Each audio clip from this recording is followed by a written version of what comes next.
We're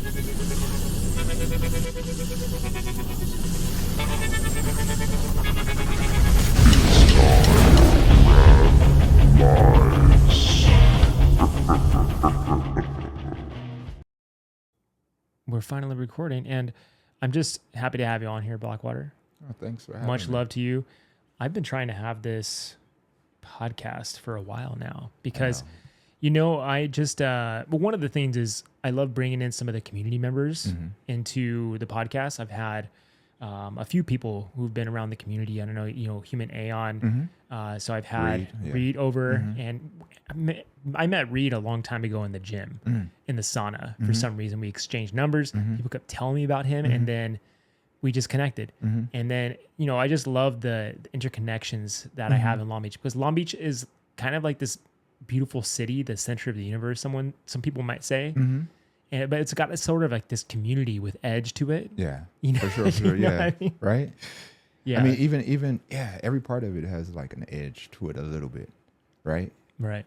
It's like absolutely even a spiritual community, right? People you already mentioned that we talked about off camera. Like, they have a little bit of something extra to them. That's not just right. Yeah, it's interesting. Yeah, and so so I did want to talk about how we had come into each other's paths, because when I met you, I was at probably like the lowest of my life ever.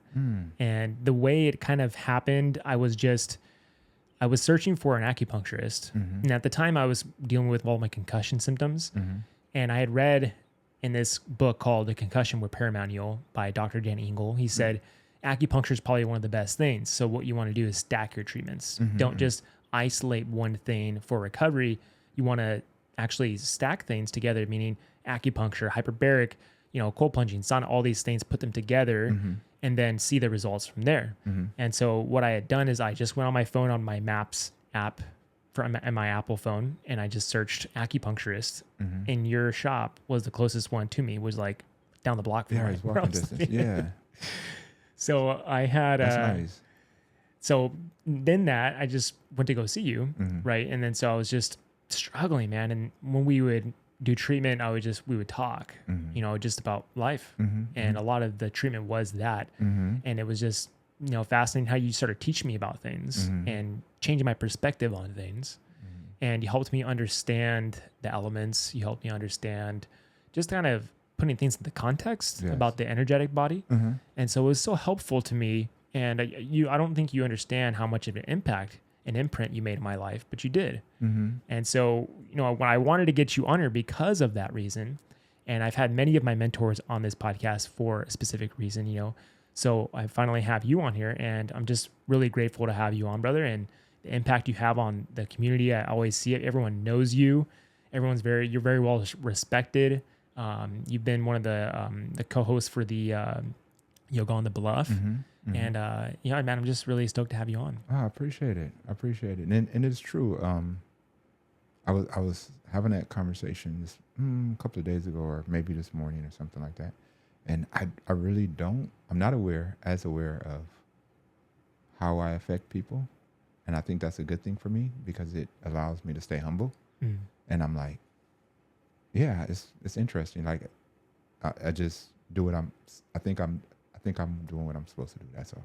And so like, it's awesome to have an impact on your life, because that's what my purpose is, just to be impactful, to be helpful, to have a container to allow people to grow and blossom. And like, I'm seeing you blossom, and like, I'm not even like, I take no credit for it, but it's a beautiful thing to witness, just to see you grow and the things you've moved into and the services you provide and things you've told me, and to have this podcast, everything is like, it's a beautiful thing to observe. So if I had a part in that, it's great. Like I'm excited to know that.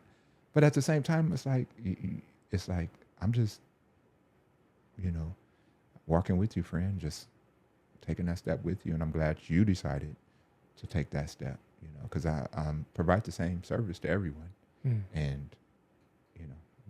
many are called, but few are chosen, and the chosen ones choose the path that they go on. So I just keep pouring out the information as best that I receive it. And everybody does what they can do. Drink as they like. Yeah, I just and it was crazy recently. Now I was riding my bike down the street and I had a flat tire and I was just like walking my bike and then I saw you walking and I was like, "What the hell, man? What are you doing?" Right. And we were just talking and you're like, "What are you doing?" And I was like, "I have a flat tire." And then like the air machine at the gas station I was trying to get air out of was broken. And you're like, "Wait, I have a bike pump for you over here." And you walked me over to your office. And I forgot about that too. So it was crazy, man. I was like, I forgot about that. Yeah. I mean, that's how life works, right? Yeah. I forgot about that. I'm telling you, these things, I enjoy this life so much, these experiences. I forgot about, that's beautiful. That's magical. I love that. Yeah, man. I was like, and it's the beauty of Long Beach as well. You know, there's so many threads being pulled. You just come across each other's path. So, but yeah, man, I do remember how you were saying a long time ago, you gave yourself the archetype of the octopus. Yes. You have your tentacles in all different things, which is absolutely true for you. I mean, you got, you do yoga on the Bluff, you teach yoga, and you also are an acupuncturist. Yes. And now you have a school where you teach acupuncture amongst massage. Massage. Not acupuncture. Okay, got it. Yes. I teach Eastern approaches. So it's the Eastern mindset from the Chinese ideology. Non-Western mindset. But India, so we have a section for Ayurveda from out of India. So we handle that individually, but the rest of East Asian thought is what I discuss. And that can include Egypt, that can include Japan, Korea, just everything that's not quote unquote Western. We talk about that. So I teach that component to massage. I don't teach acupuncture at this point, but I am the dean and academic director of the school. And what do you call it? I guess for lack of a better term, for right now, owner of the school. So I've taken over the school. And I organize races, road races, 5K, 10K, half marathon races. What else is in the bag of things that I do? I think those are the things. Yeah. Yoga instructor, race director, school director, and acupuncture, traditional East Asian medicine doctor. Yeah, that's it for right now. So you do the running, and I've always been an endurance runner myself for a long time prior to my string of injuries in my life. So that was one thing I wanted to talk to you about because I'm so fascinated by runners, and being a runner, there was a huge impact on my life for a very long time. There's something special about the people who do those runs. But I think I would love to start with your origin story. I know you had told me a long time ago, you grew up in Watts. And so I'd love to hear about that part of your life and how you came across just the path you're on. I mean, and for LAFD, we cover those areas of South LA. South LA. And we make an impact on those individuals. And I worked for a very long time in that community as well. So I do hold a very special place in my heart for that community. And but there's something about the community where it feels like witnessing it feels as if there's almost like a trap within that community in a way. And I'm sure you can relate to what that means. Like, only way I can say that is through personal experience. So if you don't mind talking about your path from that, from your story of origin. Awesome. So where do I begin? So grew up was born. When I was born, I think my parents my mother lived in Compton. My dad might have lived in South Central or South LA, what we call South Central LA, Compton as well, Watts. I grew up in a lot of different spaces, but all in that area, like Watts, Compton, South Central, or what we used to call South Central. I know it's called now South LA. I grew up in a lot of different places because, my story, my mom and dad weren't married, but they separated when I was young. Probably, I'm not even sure if they were officially together when I was born. There was, I'm not quite sure, but nonetheless, my mom and dad separated, but my dad, I went to live with my dad early on. And as my mom tells me, my dad was just very persistent about having his child. And for her, she didn't want to fight like that. So she was like, well, she told me later on that they fought so much concerning it that she was told that if they continued to fight, I would be placed in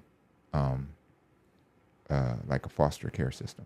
And she didn't want that to happen. So she allowed me to go with my dad. She was like, it was a situation where a care worker was like, if y'all keep fighting, we're going to take the child. So she's like, I didn't want you to be taken, so I'll let you go with your dad. So I grew up with my dad, and he's a great individual, but he wasn't very stable, like work-wise or what kind of things. So he was still living with his parents, my grandparents, who, because he lived with them and he was young and doing what he wanted, was doing in life, they raised me. So I was kind of raised by my grandparents, my grandmother, his parents, my grandmother and grandfather. And they raised me and it was the most stable I was because my grandfather worked and my grandmother worked. My grandfather had a good job with the shipyard out here in Long Beach. So he worked, and when he retired though, that's when things got a little unstable for me because when he retired, they moved back to where they're from and in the South. And now my dad, who hadn't really had his own place, or we kind of moved to different aunts' homes. So whoever would have us, and we would be living there, and that meant I was sleeping on the couch or on the floor or wherever I can get a bed. So that moved me through different parts of the city for a while, and then I started making choices on where I wanted to be. So I started going with my aunts, and I started going with my aunts in Compton. I would go live with my aunt in Compton for a while. Eventually, my dad got a place, and that was in high school, like my senior year of high school. Then I moved back with my dad. 11th grade, it was weird because sometimes I was with him, I think I was with him in the 10th grade or the 11th grade, and then again with him in the 11th, 12th grade, but it wasn't continuous. So I was kind of moving around how I saw fit. I wasn't with him in the 10th grade. I was with my aunt in the 10th grade in Compton, and then 11th grade, 12th grade, or 12th grade, definitely. 11th grade, I'm not sure. I was with him in L.A., in South L.A. So it was interesting. I covered a lot of areas, so I knew a lot of the area and got influences from lots of different areas between Compton, Watts, South Central, South LA. So that's it. Yeah. Yeah, it's what high school did you go to? I went to Crenshaw High School. Okay. So I went to high school. Which is in Inglewood, right? No. It's in South LA. Okay. It's off of Crenshaw near Kershaw and Slauson. So, my schools, I didn't go to a lot of different schools, so that was my stability. When I was in elementary, I went to one school. I went to two schools in elementary, one school for middle school and one school for high school. So I had stability with the schools, but my living addresses would change. So even if I went to Crenshaw, I would be catching the bus from Compton to Crenshaw, or catching the bus from Crenshaw, which is in LA, near Crenshaw, Slauson, Crenshaw, King, that area. It's by Leimert Park. Yes, that area. Yeah, by Leimert Park, exactly, by Leimert Park. So I'll be catching a bus. We get driven to school by my aunt, but I would catch the bus home. But it was convenient in my senior year for me because once I got into my senior year, I could walk home from school. But that was interesting too because I had to walk through different gang neighborhoods. I say interesting. Yeah, it was. I guess the term is interesting. It was an experience to walk through different gang neighborhoods to get home. But yeah, I did it. But I already knew the area. I already knew what to look out for, and I still got in trouble that way because I would be walking through different neighborhoods and they test when I was younger. It was you see somebody who look like you and you test them. I ask them where they're from and those kind of things. And I wore the school colors were blue, and so I'd be coming home from practice with blue on, all blue, like baseball practice with all blue on. Walk through a blood neighborhood and they're like, "Ooh, where you from?" I'm like, "Dude, I got on I got on the Crenshaw," but they still want to test you. They still want to. That's what that part you're talking about, the trap. That part, that mentality is the trap, because we always commented like some places I lived in, like I lived in the projects, and that's destitute. Like it's real walls or cement kind of thing. There's really no grass kind of thing. But then living near Crenshaw, there's homes. It's like, almost middle class, lower middle class. So their homes, there's yards. And we always would comment like, wow, like you choose this life coming out of these type of homes. It was always for myself and my cousins and who knew, like we lived in Watts and Compton, and parts of Compton too are nice and manicured and lower middle class homes as well. But there are parts that are really like, okay, I can understand why you have this attitude about yourself because it looks like trash around here. And I lived in those parts where it looks like trash, and I lived in the parts where it was lower middle class. And it was always, we always joked about it, how like people could still have that same mentality when they have this type of living situation. So, but I would walk through that area and, oh, where are you from? That kind of thing. I'm like, man, whatever. And just learn how to navigate that area of getting home at night and stuff like that. Yeah, it's really fascinating if you've never been exposed to these areas, and I started off like really young working, running 911 calls with an ambulance company. And I remember my really good friend who would kind of like teach me about things. He grew up in Inglewood. And so we would just go through some of these neighborhoods and he would teach me about stuff, like stuff I was super ignorant about. Right.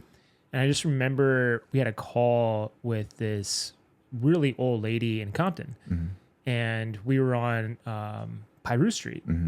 And he was just telling me, "Hey man, don't say anything, don't do anything, just follow my lead." And I had no idea what he was talking about. However, I didn't know about Piru. Then after the call, he started to explain to me what Piru was, what history it has. And then when we were in this house, everyone's wearing red. And so I was just like caught off guard. I was like, I did not know like how serious this was. And especially with like, if you say something disrespectful, if you don't respect the environment, it was really insightful to see, these communities, and then being told and taught about all these things to my friend who grew up like this.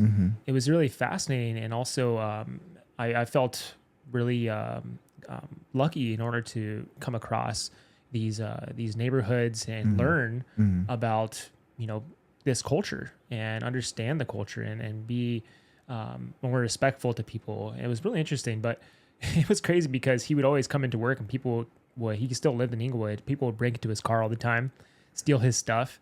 And he's had stories where he's been tied up and robbed before. Like he just has the craziest stories, man.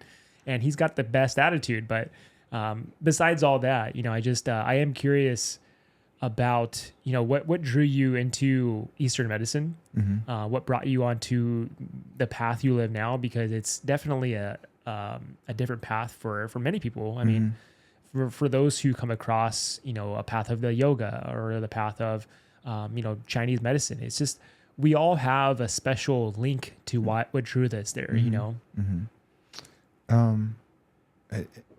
I think it used to be an easier answer, I guess. I don't know.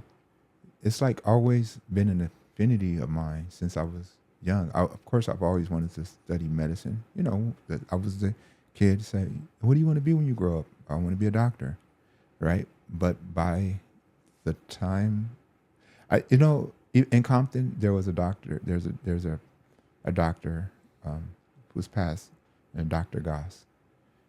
I think I was fortunate enough for my family in Compton to use his products. They were herbal products. Mm.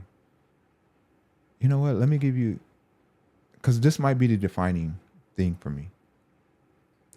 So I always had an affinity towards it. There was a period where there was a serious situation in my family where so even though I didn't live with my mother, of course that's my mom, so I would hang out there and be influenced by things, right? So my stepfather, he lived a adventurous life, let me put it like that. And he was shot by the police. He went to jail. He did something. He got shot by the police. He went to jail. So he goes to jail. I'm around 11 or 12. He goes to jail. My mom, who's Christian, who was Christian, it's going to all tie in. So she was Christian. She becomes Buddhist, right? He becomes Muslim in jail. Now, at the same time, I'm a little kid at this park. Again, this is a park in South LA. My cousin and I, we go to the park. My cousin is sort of a hothead. That's just his thing. He's very aggressive.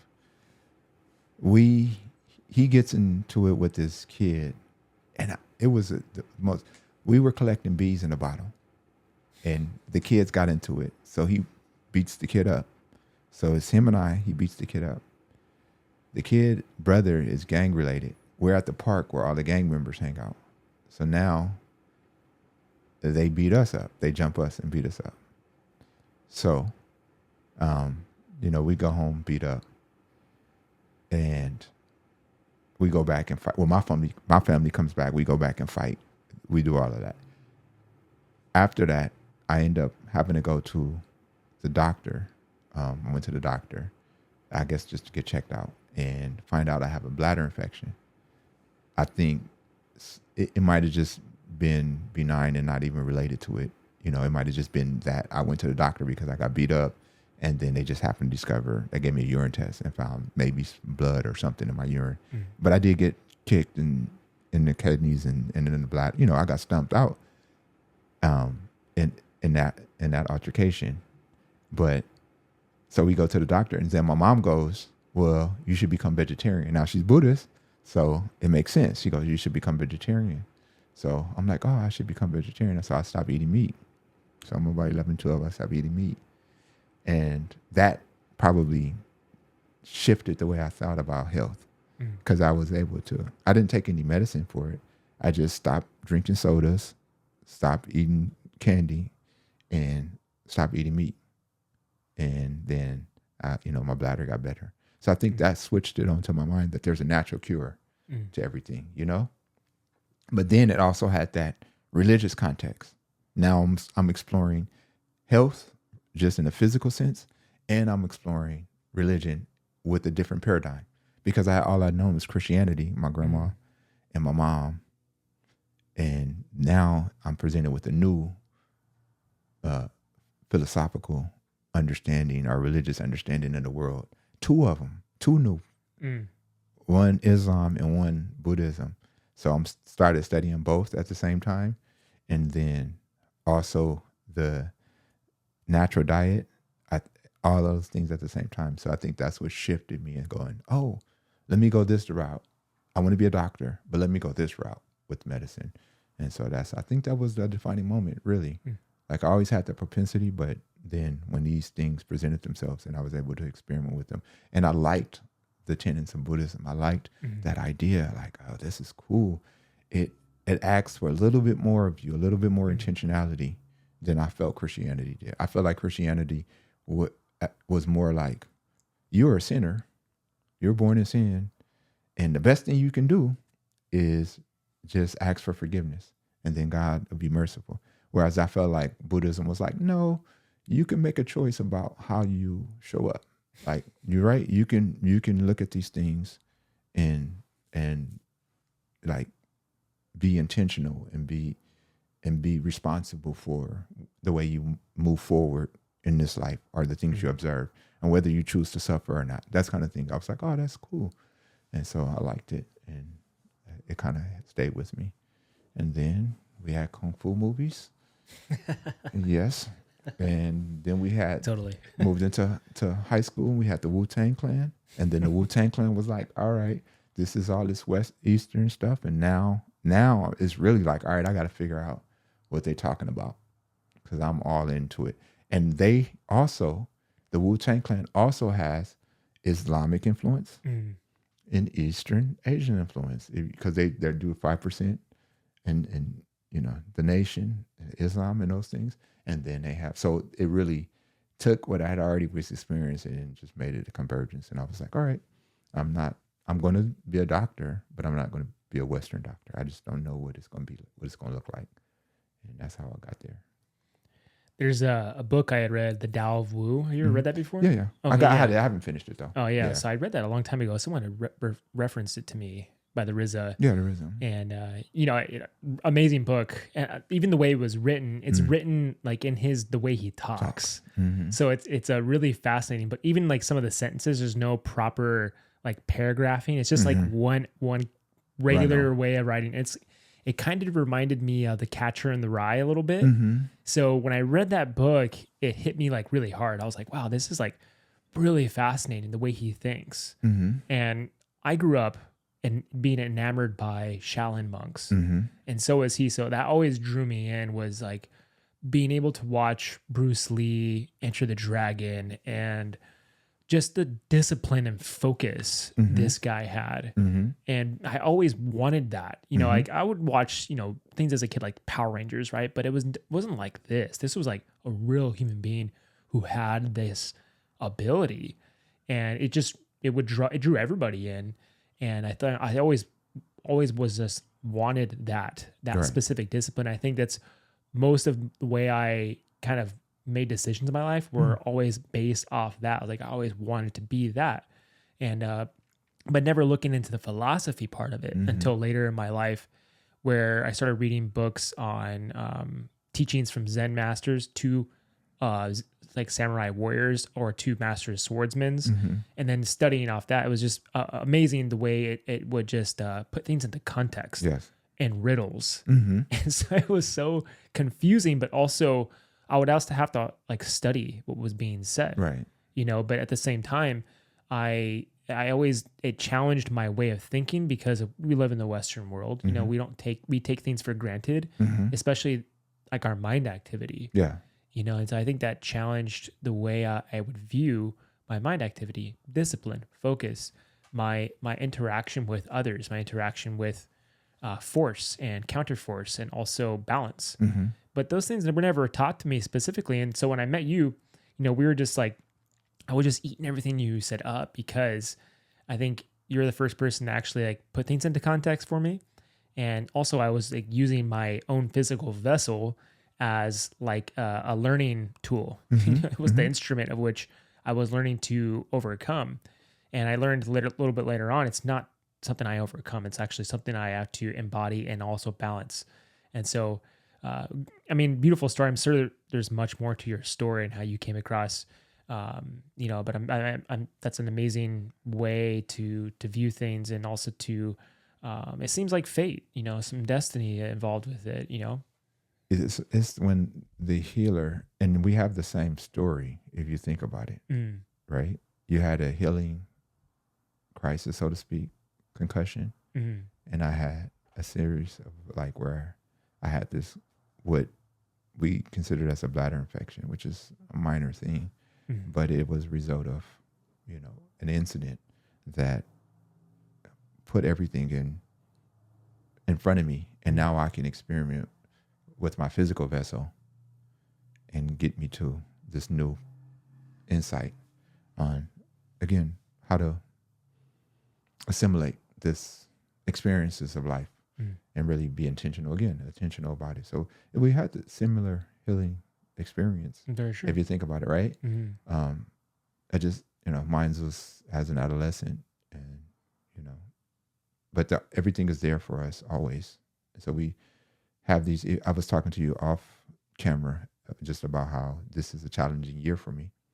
And yeah, I cry about it, get beat up about it, want to give up. But this time is the time to tap into those resources, and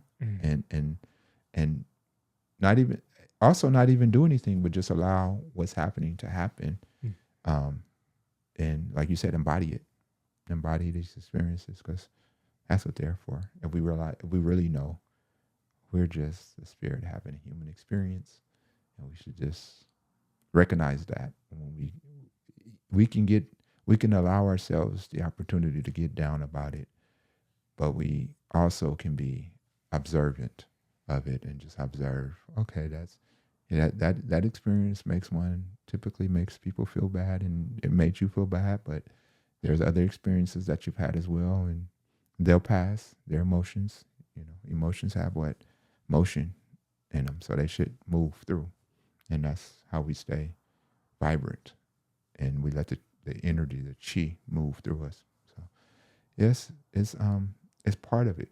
It's part of the process when you walk this path, right? So you got to get there. You got to experience. You got to embody it. If you don't embody it, it's inauthentic. It's a show, and I don't want to be inauthentic. I don't want to be a showman. I don't want to just talk about it if I haven't embodied it. So I know part of me, I'm going to ask for the most challenging things. So, we talk about running. There it is. Endurance athletes. I just learned about this guy. I won't mention him because I can't even remember his name, but he's like swim the English Channel and all of those kind of things, and run with the log on his back. And I just love those ideas of human endurance, because it does require a different part of your being to show up in that way and say, I'm going to take this challenge on. I'm going to take the challenge, and I'm going to find myself in an uncomfortable place, and I know that moving through that uncomfortable place the goal is not to actually even get through it. That uncomfortable place. The goal is if there is a goal, is to be in it, and to flow in it, to let it flow. Yeah, I mean, the running is there's something about the endurance running where you have to shut off. But when you're running endurance running, it's different because you're doing it for quite some time. So there's a bit of like the mind dump that has to happen. So the rumination of thoughts will start to come through. And if you're listening to, whatever podcast, or you're listening to music, you're kind of cheating, because the whole point is to be in that flow state and let that dump out. It's kind of like this form of meditation. And I always felt that was a manifestation of meditation for myself when I'm doing endurance running, because you're there for so long. Agreed. Yeah. They just did a documentary recently on a guy, what's his name? Dante, and he's running ultra marathons on psychedelics, LSD and psilocybin. And so they're doing studies on him on how he's doing this. I don't even know why he decided to do it. Hey, I'm going to do a bunch of LSD and go on a 100-mile run. But they're finding out that he's retaining much more endurance while on the substances. And I was just looking this up recently because I was just infatuated by the running aspect of things. And I saw this come up, and I was like, holy shit, this is crazy. So I'm pretty sure it should come out pretty soon, this documentary with Dante. I'll look for it, yeah. And he's running in, when you do ultra marathons, they're not done in like a regular neighborhood or location. They're always done like in the desert or like high altitude. You know what I mean? So I remember, I don't know if you've ever read the book Born to Run. Yeah. So that was an amazing book. If anyone ever gets a chance to read that book, it is I'm pretty sure it's like it won a ton of awards on, it's just a nonfiction novel on how this man basically studies anthropology and then studies the style of running, how we through our, our primal nature, we're designed to run. And we're designed to run without shoe wear. So a lot of the people who grabbed onto what this gentleman was saying and studying was the fact that like our shoe wear is hurting us, essentially. And even I remember there was like a study done in the book where they had a guy in Germany who had a size foot 12 shoe, and he was walking barefoot for a year, and his foot shrunk. And because of the arch. Because of the arch. Yeah, he learned his foot and learned more of a natural ability to extend the toes, and then all the body started to link in together, and the arch started to arch more. So his foot shrunk because he needed to be more spring loaded. But with the footwear, it doesn't allow that natural ability for that spring loading with the fascia to ignite. So he had learned that, wow, this is a crazy study. I should look at this myself, because he started studying these other indigenous cultures from, I think it was Chihuahua, Mexico, where they run, they run miles and miles and miles, and they do it in sandals. Tarahumara. Yeah, Tarahumara. I was trying to remember how to pronounce their name. Tarahumara. I believe that's the correct pronunciation. Tarahumara. Yeah, I believe that's the correct name. Yeah, and they have their own race, in fact, where they do an ultra. The tribe, right? Yeah. Yeah. Yeah. Running is. I agree with you, but I'm not going to say anybody's doing any cheating. I'm not going to hurt people I'm not going to insult people who use the ear things. Though as a race director, I want to pull those things out of your ear, because I'm like, go this way. Huh? What? I'm like, if you took the things out your ear, you would hear what I'm saying to you. Me personally, I can't run with the ear things. Several reasons. I want to know my environment. I want to hear what's going on with my environment. I want to know if something's approaching me from the back, or maybe I'm running and I get to hear a bird, or I get to hear my feet, or just different things. I want to be able to hear those things. I want to take in the environment, the wind, me personally. Also, it is a mind. I don't want to put anything in that, I'm trying to process information while I'm actually internally processing information. So I don't want to listen to anything else coming in when I'm already dealing with the inside and in fact, like getting it out. Right. So I can't, for those two reasons, I don't really like listening to sound, especially, I just like to hear what's going on around me. And then I like to hear what's going on inside of me and letting that out. So I don't use the devices, but, yeah, I think running puts you in a different, if you run long enough, I think you might even, I just found out too, how we say the runner's high, as the endocannabinoid system is actually what we're activating for the runner's high. It's not endorphins, it's the endocannabinoid system. So imagine you're taking, the psychedelics or whatever. So it's probably not clearing the system as easy, because you're taking more in. But we already produce we already release our own endocannabinoids, the hormones to bind into those systems and give us that high feeling. So it's not endorphins. That's what I recently read. Yeah, I just had a woman who studies the endocannabinoid system. And she basically has come up. She's one of the people who are like pioneering this study, because she's been studying it her whole life. So what she's saying is that the endocannabinoid system is not just receptors in the body; it's actually in the field around us that is containing information around that state. So what does that mean in the field? In our bioelectrical field. Okay. And then she's been able to quantify this by just putting like a person's thumb on this machine. And she's quantifying your bioelectrical field and understanding like the endocannabinoid system relating to your field, because she's fixing her clients by using like CBD products, by hitting these receptors and then clearing any type of imbalance within the bioelectrical field. It's really fascinating. And she's kind of like this mad scientist with endocannabinoid stuff. And cannabis, and her dad basically ran this one of the first legalized cannabis farms in the United States. And so she was raised understanding this stuff, but the way she understands it is amazing. And I didn't know that you could activate these things naturally because they're built in. It's like kind of like nicotine receptors. We have those in our body as well. And it seems kind of like a nuanced thing that we just kind of brush off. However, if we activate them, we're able to activate superhuman qualities in a way. You know what I mean? Like just the idea of pain, you know, because essentially we're producing micro traumas by just stomping our feet on the ground, walking each day, right? But this allows us to withstand those micro traumas through a state of like non-resistance in a way, right? You know? Yeah, and I think that's the reason for the system activate. So we can run distances and we can endure pain without, you know, that we can endure without shutting down. Because our natural inclination would be, oh, we're in pain, stop moving, all right, you know, because we're gonna pause and try to heal that. But when we have this system kick in, then we can continue to endure. And I think that's the beauty. Like running is one way to get there. Fasting is another way to get there. Any kind of, you know, vision quest or so it's always going to include those enduring, challenging qualities so that we can open up a system, right?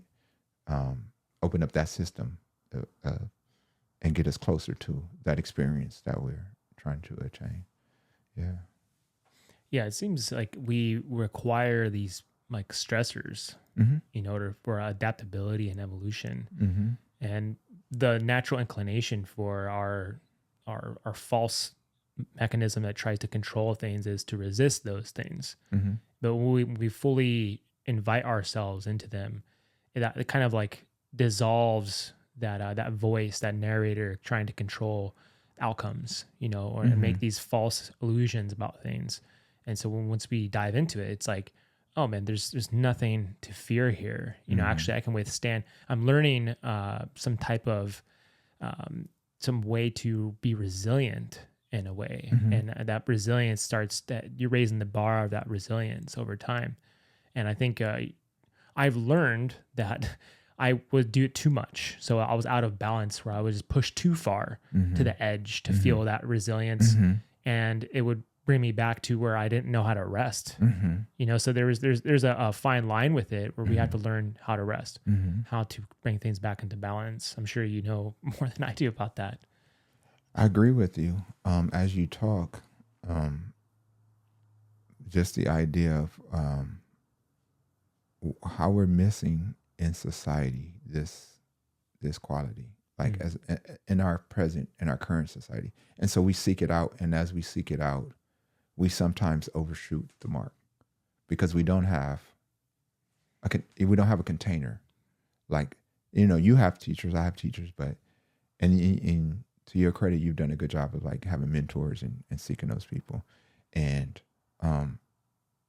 having that container that goes, okay, you're gonna go this far, but we'll make sure that when you come back, you'll come back with a stronger sense of resiliency, but you won't burn yourself or go into I would guess it would be considered those people who, because I feel like people are attempting to make that trek by, you know, with drug use. Think about it. People are attempting to make that trip into that zone any way they can.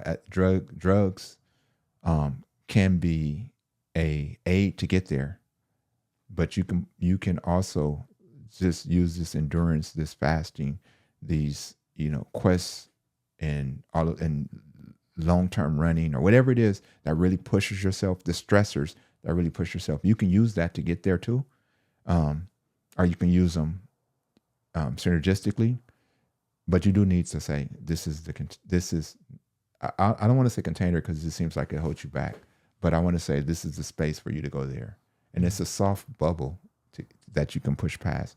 But you have to be mindful of pushing past that space And doing it without the correct intention will push you further. And I've done it, I'll do it because we're like, okay, we gotta just really push with the yang energy and not let the yin energy come in and kind of balance that, the integration without the integration. Like I'm just going to keep pushing the limit without the integration. You have to actually draw back and integrate and then come with the next wave and come back. I think, does that make sense? Oh, 100%. I mean, explaining it to people who don't understand, like one of my teachers had explained to me, nothing ever matters unless you're in the right state. Yeah. You can do all the things, but unless you're in the right state, nothing will become an embodiment of what you are. And so the 5 ways to get into the state of what I've been taught was being relaxed and calm, natural, and being integrated and unified. And those 5 steps put you into a state. And a lot of times I'm stopped at calm and relaxed for a while because I'm not calm and relaxed. So how can I find clarity and understanding with myself if I'm not calm and relaxed?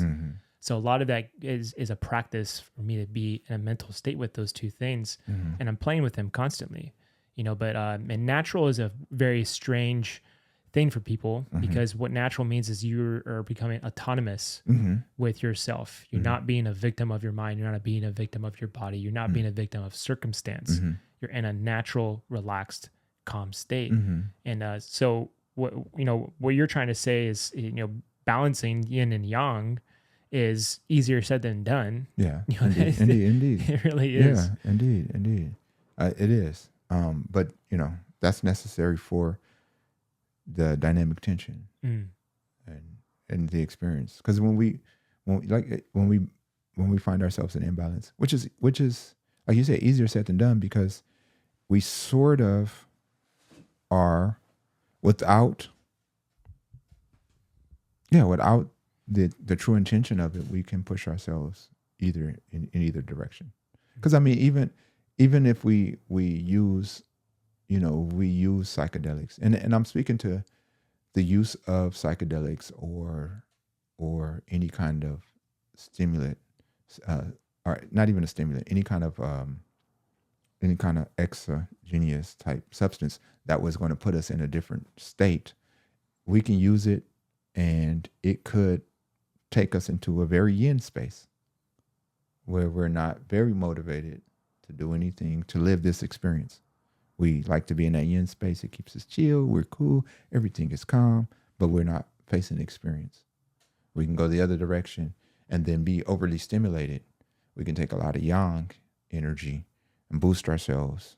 And then we're burning at that end and we're not truly even integrating this experience of life. We're just pushing through it with the, I'm just going to get through it and then this will happen or whatever. We're not experiencing that moment in its entirety because we've pushed through it so much, right? So it is always a constant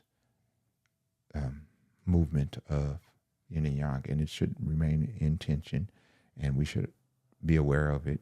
We have to take moments to pause and reflect, and we have to take moments to be active, and people are doing it in their own way. It's not a judgment on people, but just most people are allowing the flow of the external. Like you said, they're not natural. A lot of people are not natural. We're living in a very unnatural environment. We don't really know what's natural. Many people, I live around I have the experience of being around many people who are making this conscious effort to be natural. So it's hard for me to say most people, but if I were to reflect back and look at the bigger picture in this world and the way the world moves, as far as I know it, from the images, the imagery, and the information I got, most people are not living a natural life. They're living an artificial, contrived life because they think that's what they should be doing. And they don't understand how to tune into the natural world. And that's that means that when they get into that space, they are doing what is most appropriate at any given time. Like you said, you have to, in order for it to happen, you have to be in tune in that time, right? In order for you to gain, you have to, or to advance, you have to be in tune in that time. And a lot of people aren't, because they are living in an unnatural state. And we unfortunately, we seem to be moving even further into an unnatural existence. Just with the concept of an artificial intelligence that we seem to embrace as, I've heard people say that it was their consciousness. You know, I've heard people in relationships with an artificial intelligence, like a partnership, like not a human, but an artificial intelligence that they have a relationship with, and they wholeheartedly believe that's the best relationship. So it seems like, you know what I mean? Like because they get what they think they need. But it's interesting. It seems like we're embracing it more, and we're like, oh, we need data centers. It's going to take the water, which is the natural resource in the space, to have a data center, which is in the natural resources. So it's an interesting trajectory that we're on, that way we're going. But it is always balanced, though. Yeah, we're definitely headed there. And you know, it's kind of a tough, and like the way we're headed, it's kind of hard to describe, like, what's the outcome? What's the end game here? You know, and we always think of like these movies that are created, like the Terminator, you know, like we basically give our power away to artificial intelligence, and that just fires back at us and it consumes us so much that we've lost autonomy and we've lost respect for humanity.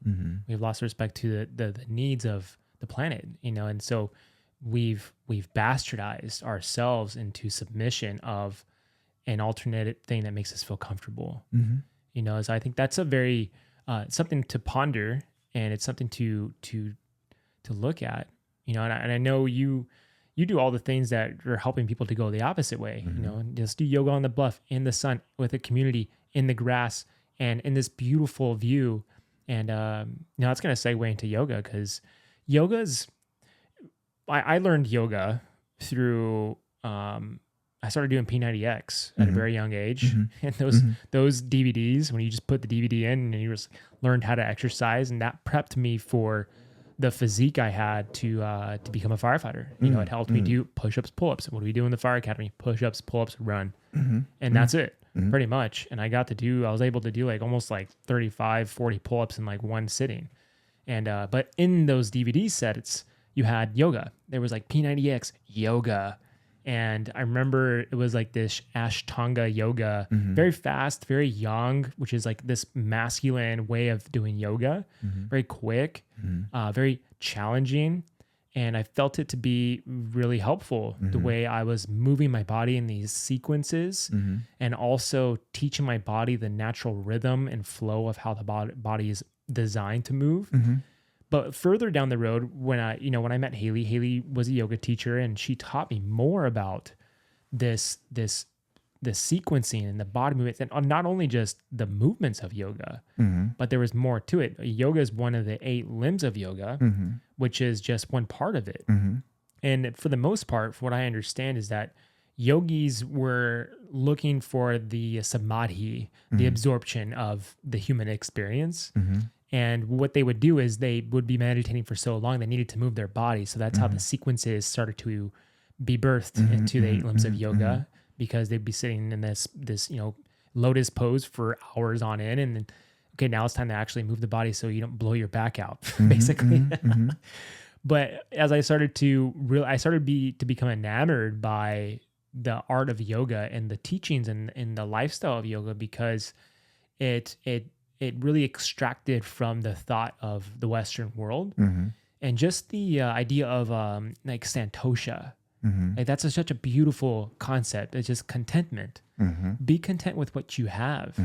And so I still keep that as like a anchor point in my life to fall back on. Like I can have all these worries, all these, intentions and all these things. However, I've lost this santosha within myself. So it's nice to come back to that because it keeps me in a beautiful, I guess, outlook on myself and life.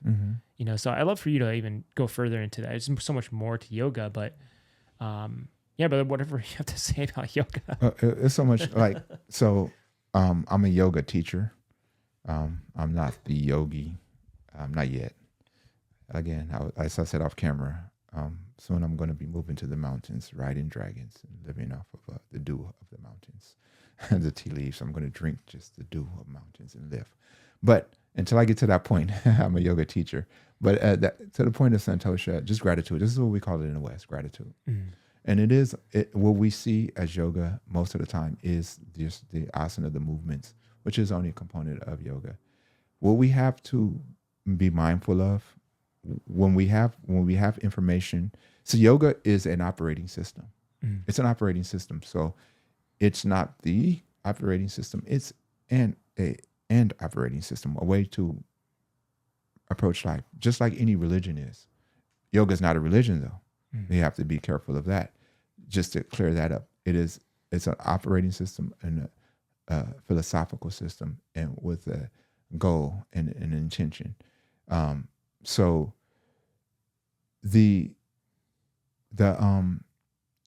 what we want to understand about all these things is, as we get them now, we have them with we forget that these systems have developed amongst thousands of years, right? And so these people were saying, okay, this is what our intention is. I think it's beautiful that even as it's developing, the challenges that were faced then are the same challenges we face now, right? Just the distraction, the illusion, our connection with the illusion, this disconnect with self, the understanding, the lack of understanding about who we really are.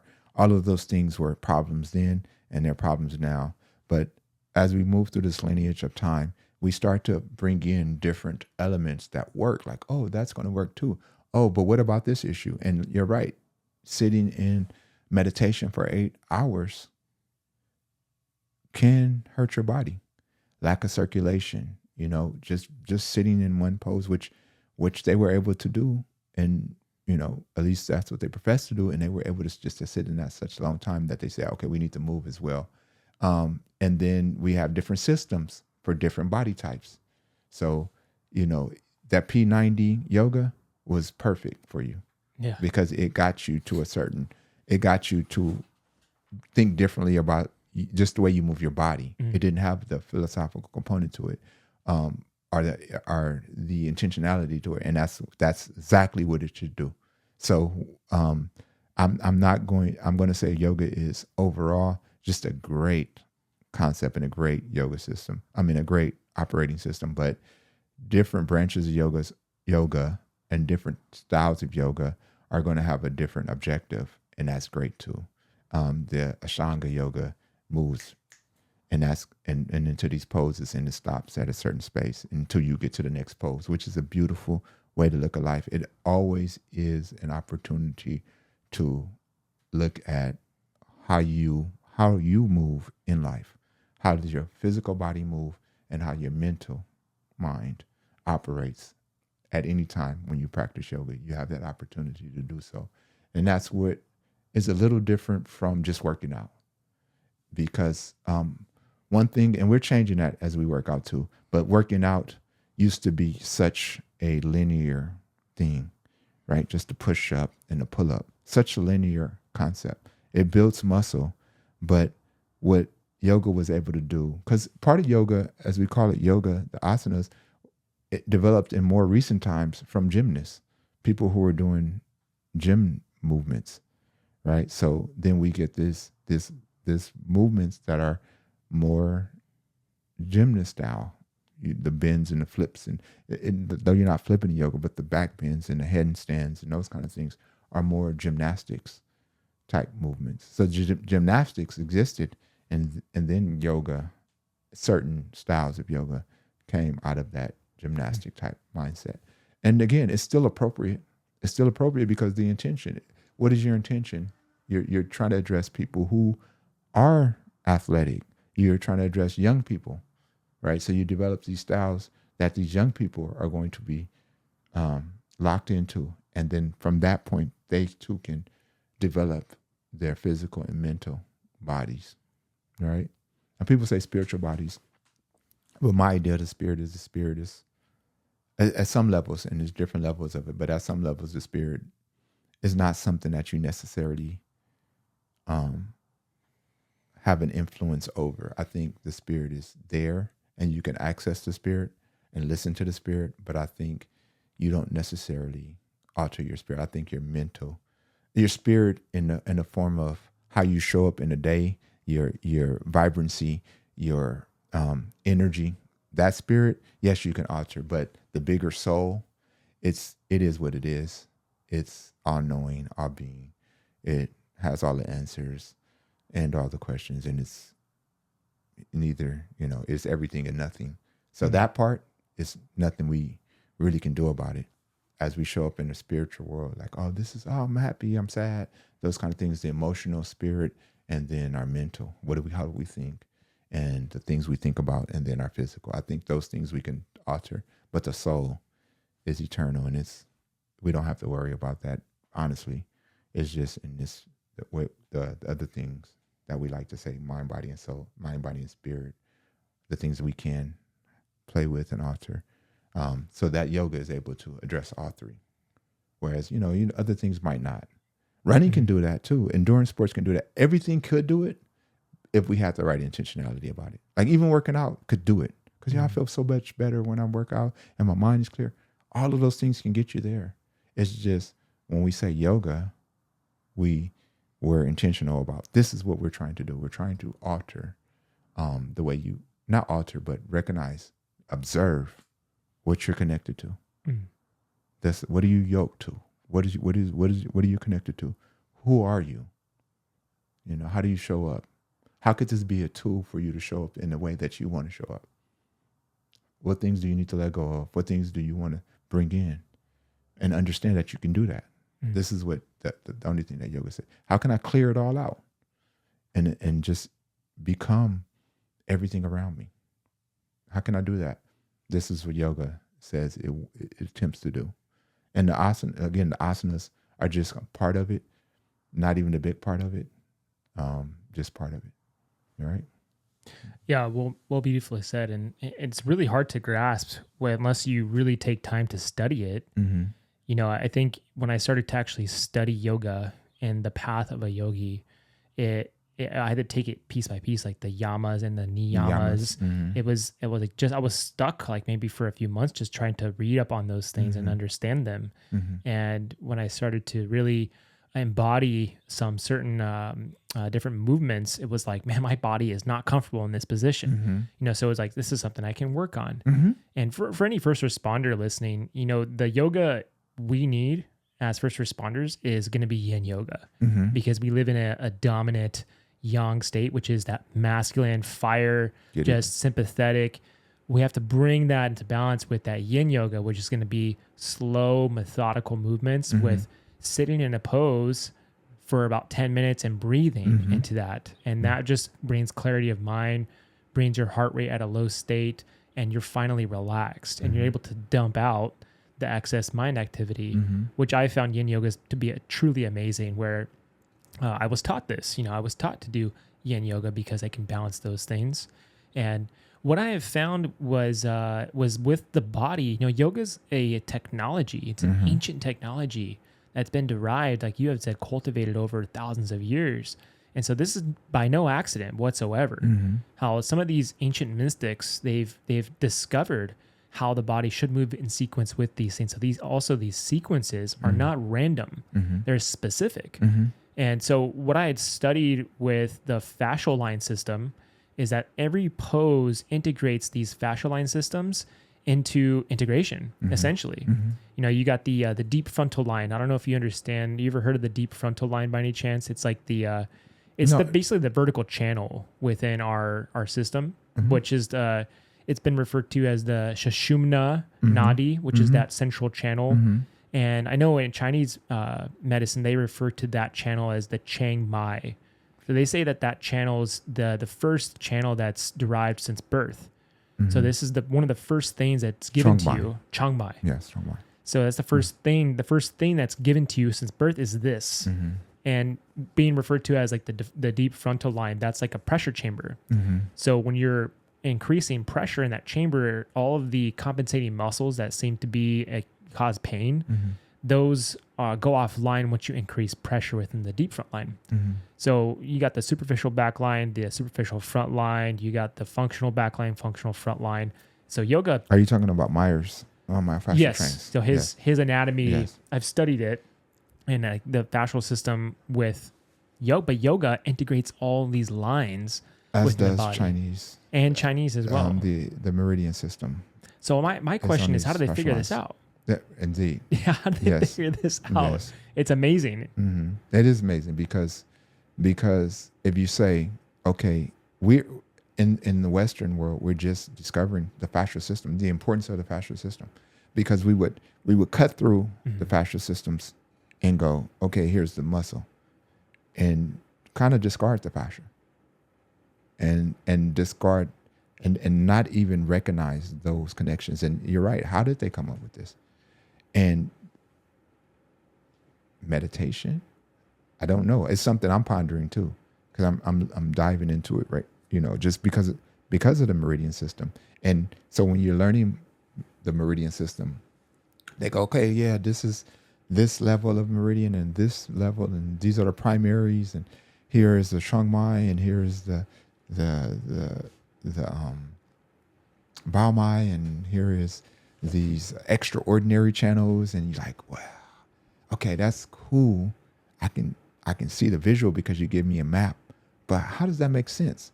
And it's because of this fascia, these fascial lines. But you still go, but how does that make sense? Until you can really follow these lines and understand that the fascial system is actually everything. It's actually more important. Like, we think muscles make the movement, but the fascial system keeps the muscles in their container. So every muscle has fascia, larger muscle, and every fascicle of the muscle has fascia around it as well. So that fascial layer, the endomysium, paramysium, is connected to. They're all connected, even though they seem like different layers. They're all communicating information across these fascial lines, and some of them are bouncing out to the external body. And this is what we're doing with acupuncture. We're accessing these lines. That's what they do with the nadis as well. They're accessing these lines, but we just learned to take an object and hit that, what we consider like a telephone pole, or pick up the phone, like the Matrix, pick up the phone kind of thing, and it sends that information to this space. And so we just take that object and we stimulate this area, and it sends it up that fascial line. That's what we believe the meridians are, these fascial lines. So yeah, I do. I'm very familiar with fascial lines and this idea. I'm still not certain on how they derived it, because when you cut the body open, they collapse, right? So they had to be really observant and really aware, and really, because a lot of information they were able to obtain from observation, and maybe that's observing somebody else or observing their own internal environment. And how do you get there? You have to be quiet enough to listen, right? So thankfully there was a time when that we if it's true, we weren't running from lions at one point. We got a chance to sit down and go, all right, let me think about this existence, right? And how I feel, and when I do this thing, how does that feel? And I observe people. But then we have to remember, thousands of years, we're able to offer little tweaks and observations and build upon the knowledge. So I think that's how they did it. If you ask me, I don't even know how they know about all the herbs. Yeah, yeah, for sure. Right? Did you just taste all the herbs? Like, now we can put it in the lab, and their theories of, the original gods, they came and they tasted all the herbs, and this one's good, that one's bad. But imagine, go out and see the herb. Oh, you try it. All right, he's dead. Oh, that one wasn't good. How did they come up knowing all of these things. Yeah, I think, well, one of the things I believe truly is like one of the problems is the severance of connection, like human connection and connection to nature. Yeah. Because when you look back on just our primal nature and the natives, when they would study nature and, or else you would die. Yeah. You know, and you go into the most just extreme environments like in middle of Africa or in the rainforest, the indigenous tribes there, they had to just involve everything they had within themselves to study their environment, or else they would die. And so they had to learn this secret connection where they learned to respect with just utmost reverence to nature, and they learned to listen. And so when they start to listen, I mean, some of these tribes I've studied, from the Aboriginals to indigenous tribes like the Shipibos and Native Americans, and they all had the same thing where they would listen to nature. And they would even say that some of these plants would sing to them, and they would learn how to talk to plants. And it was like, and we think in it from the Western world, like that's a ton of bullshit. However, it's just our own ignorance, because we've lost that own connection to ourselves and nature. And even like the Chankapidra is like the small little tincture you can take for getting rid of kidney stones naturally. And I was told this because I had a bladder infection one time, and one of my health guru friends was, hey, take Chankapidra. Within a week, it was gone. And, you know, when I researched Chankapidra, the natives in the rainforest had understood this specific root, and they learned how to find it. And when asked how you found this, they said, oh, the plant was singing to me. Yeah. And so that's how I understood Chankapidra. Either I heard that or I read that as well. Yeah. So I'm like, and just enamored by this connection. And I seek to have that such a connection to just know things through the listening, and know things through just being connected in the moment, in the environment I'm in.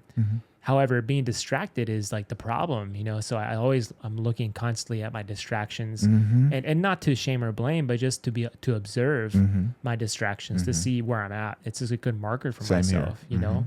And so I hope for people to see that that's really helpful for you as you're going through evolution of life, to work on yourself, to make yourself feel like you're purposeful in life, is to just check your distractions, man. Indeed. It's really helpful in a sense where when you remove just one distraction, you become much more present, and you're actually embodying, or you're embracing, or you're increasing the value in something else, like connection to your kids or your loved ones. And, you know, and I'm working on that with my parents. Myself. Yeah. I'm working on that with my mom right now. And I know every single time she calls me, I'm wanting to distract myself. And I was just like, man, why am I doing that? There's a reason why. You know, it's because I'm avoiding her. So it's just a really sneaky way that I do this to myself. However, I caught it the other day, and I was just like, man, I'm avoiding my mom, you know, for some reason, you know, and there's some other things involved with that. However, that's the beginning. Yes. And that thread, when I pull it, it's going to pull me further and further and further to where I can find an answer, and then heal that answer, or find balance or harmony to something. I mean, I'm super fascinated by the fascial line system. You know, it's been a hot topic recently online. I don't know. It's come up recently. I've noticed, and I've studied it recently because I've been more adaptive into functional movement rather than isolated exercises. And so I'm teaching myself how to move my body as a single unit rather than, doing, just bicep curls. You know, as much as, I want to do that, it makes me feel good. It just doesn't give me the full picture. It doesn't give me the full experience. Right. And so I'm definitely learning how to bring that into my life. And it seems to be a really helpful tool because of the work I'm in, I have to just get up in the middle of the night and then jump onto a fire truck and then go do this crazy shit. So I have to be more in a sense of bounce and with my fascial system and more my muscles. However, I think a lot of people have issues with injury in our job. So I'm looking to teach this type of work, and bringing in yoga as opposed to demonizing it and bastardizing it through the Western world, but hey, teaching, hey, this is actually helpful you know, and a lot of people find it to be, I would say they're ignorant to what yoga is, and they see it as a threat, especially to their beliefs. They say they think yoga is, you know, not, it's, if they're, you know, Catholic or Christian, they think it's like another religion, but it's just not. No, it's not technology, like you said. Operating system, like I said, it's not. It's technology. And I know the functional movement crowd doesn't really like yoga either. Why do you think that is? Because they say they don't like the stretches. They like the movements more. I mean, but that's just because I don't know. I feel like at this point it's just a distinct. They're trying to distinguish themselves from yoga. So you know they're going functional movement is the way to go. Because if you just do yoga, I think they're trying to distinguish themselves. Eventually there'll be a convergence again. They'll realize, oh yeah, you could do yoga in a functional movement space because it is functional movement. But yeah, I've been following that part of functional movement. I follow that group as well. And yeah, okay, I understand what you're saying. They're like, oh, you know, you should do these things. But it's great that you're doing that. And it might be more palatable if you go just this is functional movement and just like, you know, it's yoga. But because even like as I teach yoga, people have always commented, well, you don't say the poses because nobody speaks the language. Nobody speaks Sanskrit. Why would I say the pose? I mean, I have reverence for the practice. Yeah. But I'm not, and I don't want to lose the integrity of the practice, but I'm teaching you who doesn't speak Sanskrit this thing. If you want to dive deeper into it, yeah, you go that route. But for me, in my position, I want to be a bridge to bring you over and make a connection. And you can go across that bridge either direction. You can go back and forth if you need to. I want to be that bridge. I don't want to, you know, draw the bridge and open it up. And then you're like, oh, I don't know Sanskrit and that seems religious. And you're talking about these deities and those kind of things. And I can't do it because my you know, I don't want to be against my God and that kind of thing. So I'm very cognizant of that as I teach. Like, I'm teaching you how to get in movement and move your body and to alter the way you think about even moving your body and being present in your body. So I think maybe functional movement might be a better term to use and be more, you know, people in first responders that, you know, if they have a religious background, they can drop that down and you can just introduce it to them, which would be great. I think it's a great idea.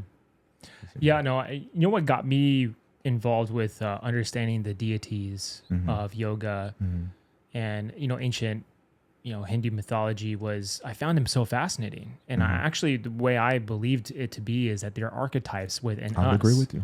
And so we're facing or looking to seek a part of us that are these archetypes, you know, like just understanding the Kali, you know, just like this piece of us that seeks darkness, chaos. However, in the darkness and chaos is birthed out the beauty of the Durga. And so we're finding that this archetype that you have to meet one to meet the other within yourself. And so that's the way I've seen it. And it became much more like sacrilegious and judgmental within myself to see, I'm not like worshiping something. I don't worship anything. However, I'm seeing it as an opportunity for compounded growth to find what are the characteristics of this thing and what are the characteristics that can help me become a better person.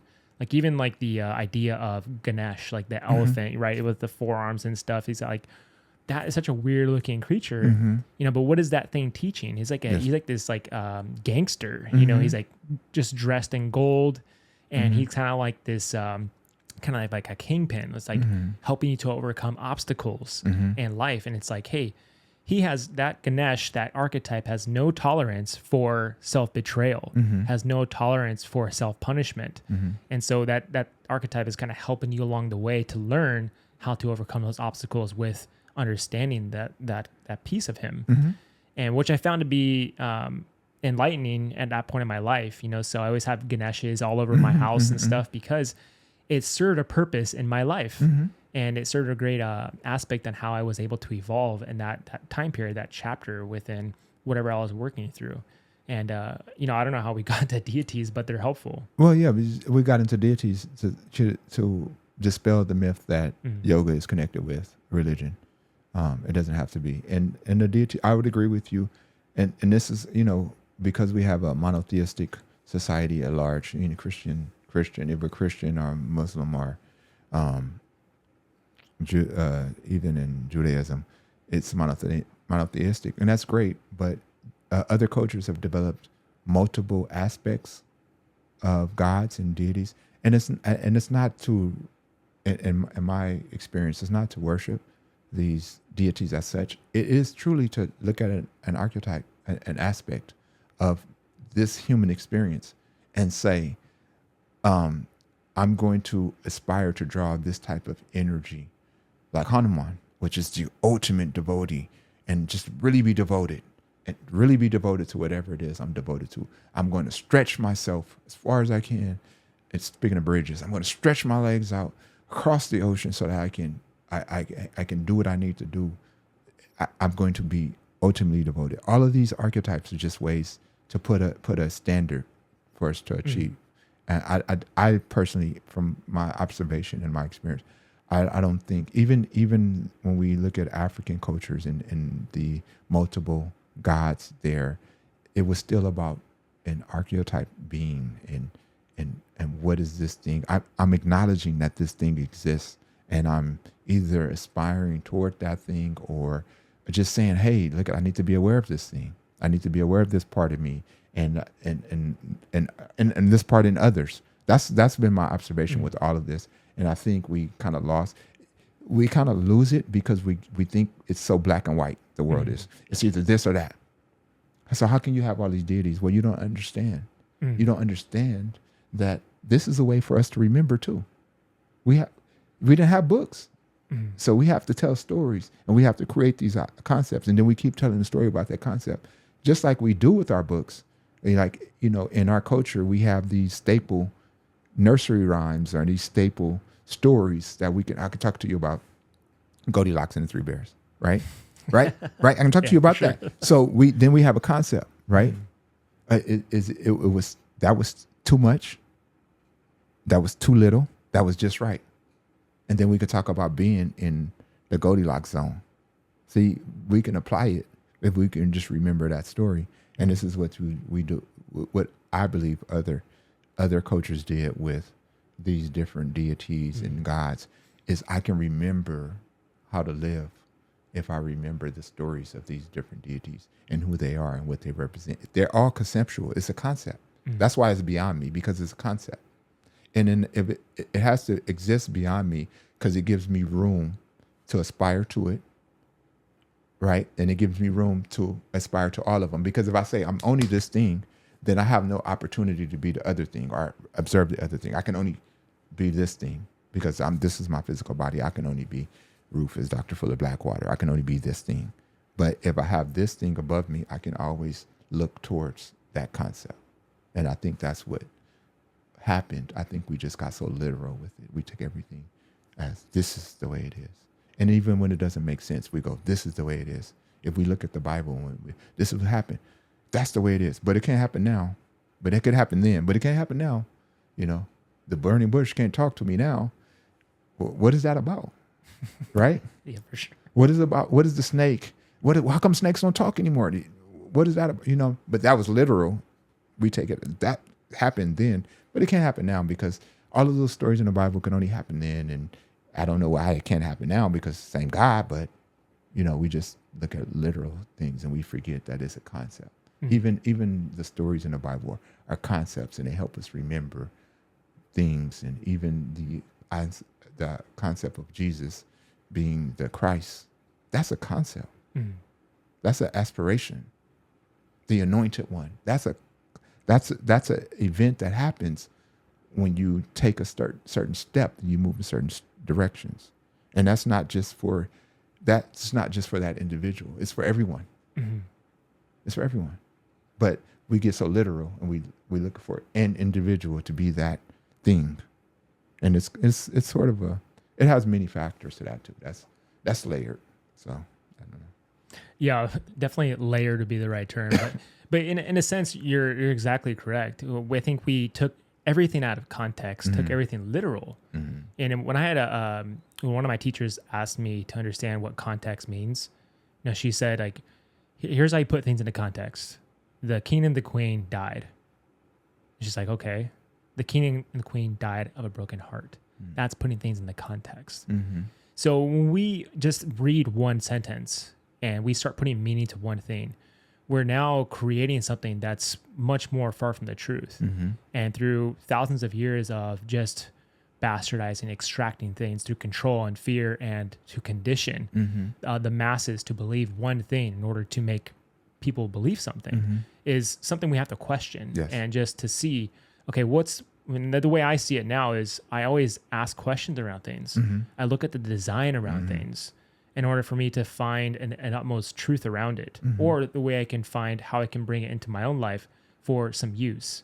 Right. And with anything, I always like to tell people to eat the meat and spit out the bones, because there's something in a story, there's something in a concept that could be useful to you. But with your own self-interest and your own self-conditioning in life, you could miss the whole mark on something that's been speaking to you, or something that could be spoken unto you that could be useful. And when I started to learn about yoga and all these other traditions and learning about indigenous cultures, like, I brought everything all into like one simple concept. And they always, every single teaching always led to the way. And that was what it was referred to. It was referred to the way. Well, what is the way? And the way is it's a journey back to yourself. It's a journey back to the remembering of who you are, because all the other masks, all the other things you've learned and you've patternized and you've integrated through false identities, they are not you. So your journey back to yourself is the path. And even with the great mystics and yogic traditions, they came back to this one concept, the tattvamasi, which was, I've traveled all through all these different dimensions of myself to the highest place of samadhi. And what they've learned is it's you. There's no one else. It comes down to you. No one's going to do it for you. No one's going to come heal you. No one's going to help you just have your own revelation of life. It's you. And that when I had read that about the tattvamasi and understanding of it, it was confusing to me until I came through my life and I started to understand, like, oh, wow, it is up to me. It's up to me to make the choice. It's up to me to behave a certain way. It's up to me to make those decisions on how I'm going to eat, how I'm going to sleep, and how I'm going to, involve my reactions with like my own self-interest, or involve my reactions with how I'm going to treat someone. And that is really where it comes down to in the end. I don't know if that resonates with you or not, but it resonated with me. Oh, definitely. Definitely. It's a choice. It's a choice. So it's always a choice, because like I said before, our soul is infinite. Who we really are, we don't even have to worry about. I think we've all made a choice to be here and experience this in this way. Alan Watts talks about it a lot. Like, imagine if you knew everything, right? It would be fun to, like, let me go forget. Let me put myself in this position where I forget who I really am. So that way, now I can have a little fun and I can kind of just experience this new thing and experience something else, or billions of people get the opportunity to experience being this universal soul from a different lens. That's fun. So when we choose life, we can go, oh, let me choose this life. Let me set it up this way. It's like a video game, for real, really. And that's what the interesting thing to me about artificial intelligence, because we're adding an extra layer to our being. So it's fun. And where do we go with it? We'll go back to the center always. See, even though it seems scary, it's only scary if you think that you really are this flesh body. It's always a choice. It's always a choice. And because we have so many different perspectives and so many different lenses, that's why the ancients speak in parables. That's why they speak in riddles, because it means something different to each set of eyes and ears based on our experiences. So you have to speak in parable, you have to speak in riddle, because we need it to mean something to you. Everything that you interpret, it has to mean something to you. And it does. So when we sit and look at, okay, like you said, what are the system of things? What is the context in which this exists? Very important. What is the context in which we all exist? Who are we? What are we? if you can answer that question, and then then it says, okay, so how do we move? We move back on the way. We move back on the river and move in that direction of who we are. And in the meantime, we get the opportunity to experience it. So we should truly experience it. We don't have to go anywhere. We don't have to get to anywhere. We don't have to try to be anything. We are that thing. Once we realize that thing, what's that thing? We are all things. Once we realize that, then we can sit in it and experience it. Again, we're going to have our emotions. That's cool. They have motions, emotion. Motion is in it. There's an experience that moves. Allow it to move. We're going to live. We're going to die in this physical form. But our spirit, our soul, not our spirit, our soul never dies. It just is. It exists. All things exist. Just because we can't perceive it doesn't mean it doesn't exist. We don't have to perceive everything, because if we perceived everything, what fun would that be? So I'm like, yeah, like we're trying to heal. That's cool. We're trying to fix. That's cool. I'm like, yeah, let's try to have fun. Don't try to fix anything. Just try to have fun with it, and pay attention to what's distracting us from having fun. What's distracting you from having fun? And that's fun with your loved ones. Like what's distracting you from finding your joy? And we think oftentimes we don't realize that we're being distracted. And that's the interesting part about who we are. We have this dichotomy. We have a shadow. So even the Egyptians, they had the concept of Horus and Seth. Seth blinded Horus, right? That's the part of us that's distracted, because we can't see the joy. We got blinded. We blind ourselves. But I think it's just because it's part of the journey. It's part of the experience. And we try so hard to get to a certain space and be a certain thing. And as I've gotten older and observed it more, I'm trying to be less of that thing or whatever that thing is. I'm not trying to be exalted. I'm not trying to be good. I'm not trying to be the master of anything. That as I've gotten older, I want to be less of those titles. I just want to experience this life. I just understand that I am everything, and try to really just understand that and sit in it and live in that. That's me, that's my experience. And I would encourage others to make you find joy that way. Like, just be like, it's sometimes it's not going to be easy, and that's okay. Sometimes it will be easy. Pay attention. What made that so easy? I just was with the flow that time. I found my zone. Goldilocks, right? Back to Goldilocks, right? I'm right in that space. Totally. It's not too easy, not too difficult. It's right there. This is life. That's the story. That's our story. Goldilocks. Be like Goldilocks. Just find the right space. Get into your space and find which one is yours, right? And don't be like Goldilocks. Don't just go up in anybody's house and start finding your space. Find your space yourself, but find what works for you in that space, right? And be in that space. And that's what we're trying to do. Wu Wei. The middle. The way. You said a lot there, man. And I know that's why I respect you. And I knew we were going to have this conversation and it was going to be meaningful. And, the Wu Wei was, when I first heard that idea, if anyone has never heard the Wu Wei, it's basically non-action. So non-action creates spontaneity within ourselves, which allows the ability for the mind not to get involved, which is where we act better in life. We perform better in life. And I just recently picked up the book, The Unfettered Mind. If you've ever heard of that book, but it's basically a Zen Buddhist monk teaching a master swordsman thousands of years ago. And so he's teaching him about having the mind not get involved to, or else he'll die. If you get the mind involved, you've fixated on the other opponent's sword or their opponent's face or their opponent's reaction, you get cut.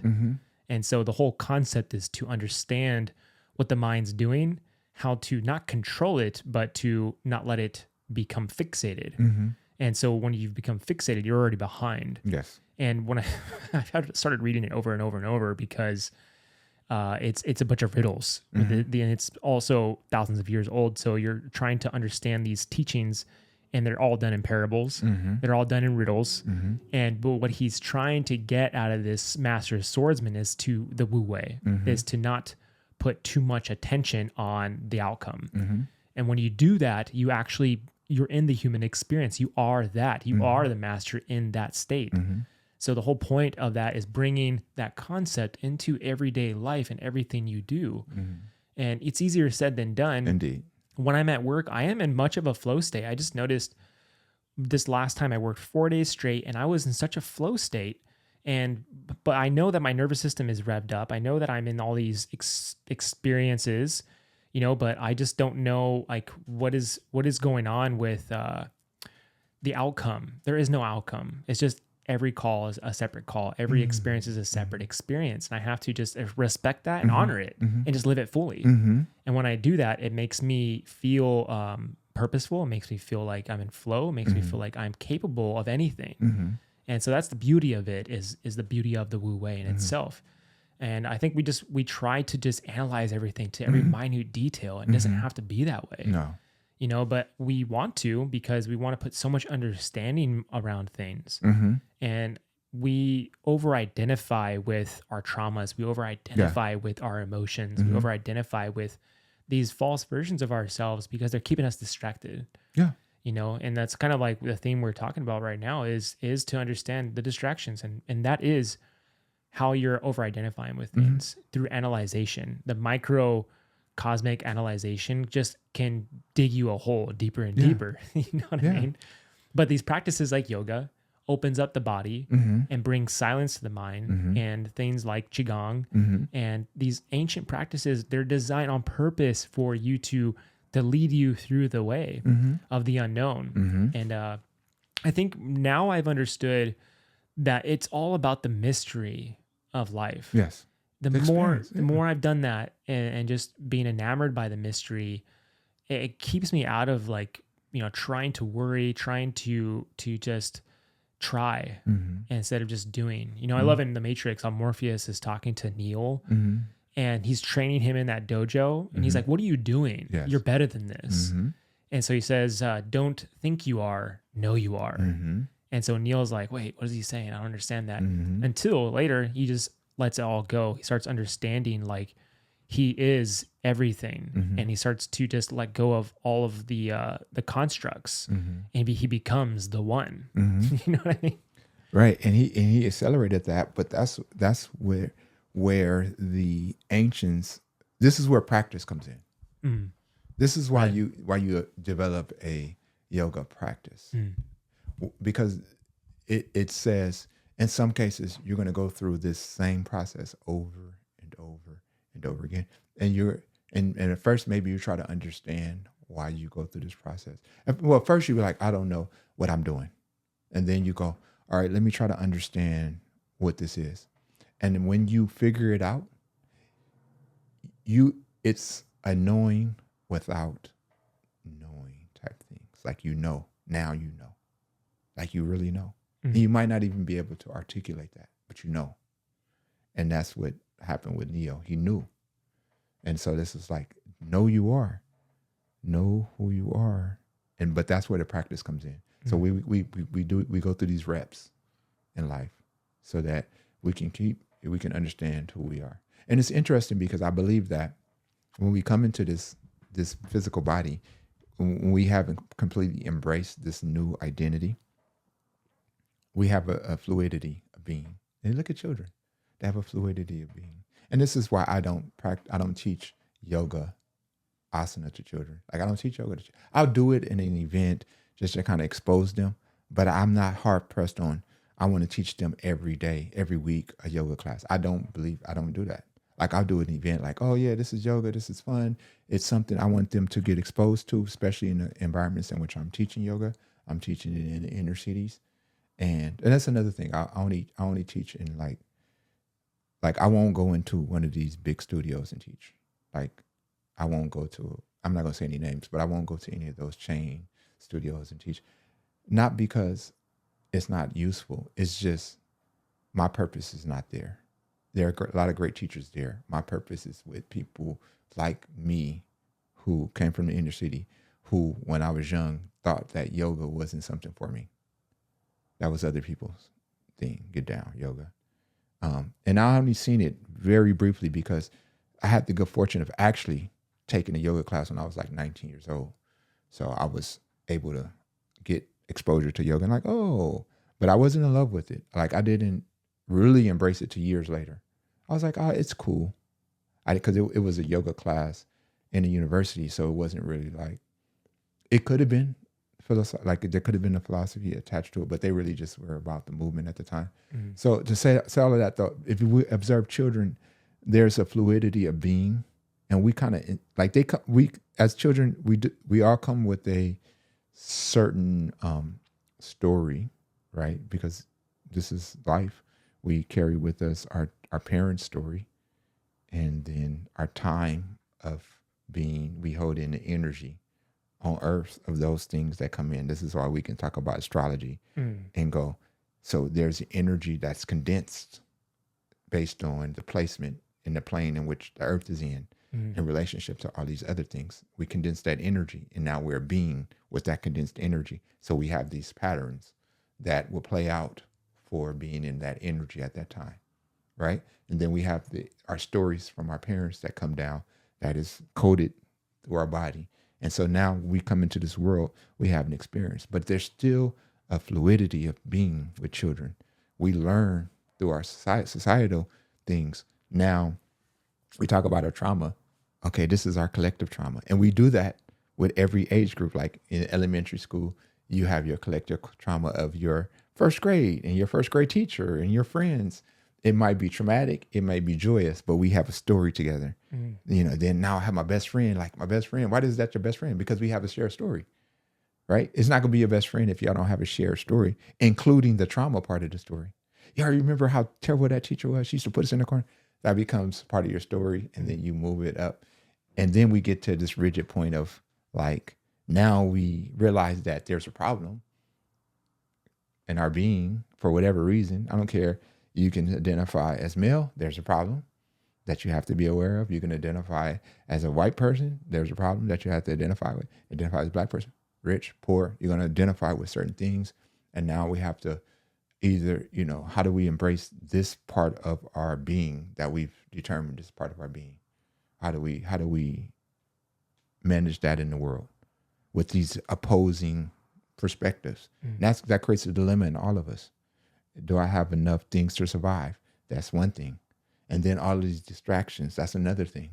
So not only are we saying, okay, am I, and this is, hierarchy of needs, right? Do I have everything I need? Okay, cool. I got everything I need. Okay, now I don't have to worry about that. But then there are other people who don't have what they need. Oh, maybe that's my problem. I don't know. But then we have these other things. Okay, now do I have, do I have the freedom that I desire? Do I have the knowledge that I desire? These kind of things set us up to always have a conflict that is in itself gives us purpose, gives us a mission in this life. And that's cool if we understand it as such. But then we have these layers of distraction, these layers of illusion that is in us. This illusion says, well, this is all that there is. That's the illusion. And then not only that, instead of you focusing on dissolving that illusion, I'm going to throw these other things at you. And you're going to be trying to process all of those things. Oh, I'm processing this visual. I'm processing these sounds. I feel like and this is an American thing. All of our lives, we've been at war. you know? Sure. I don't know if it's true. We've been at war all of, we went from Persian Gulf War.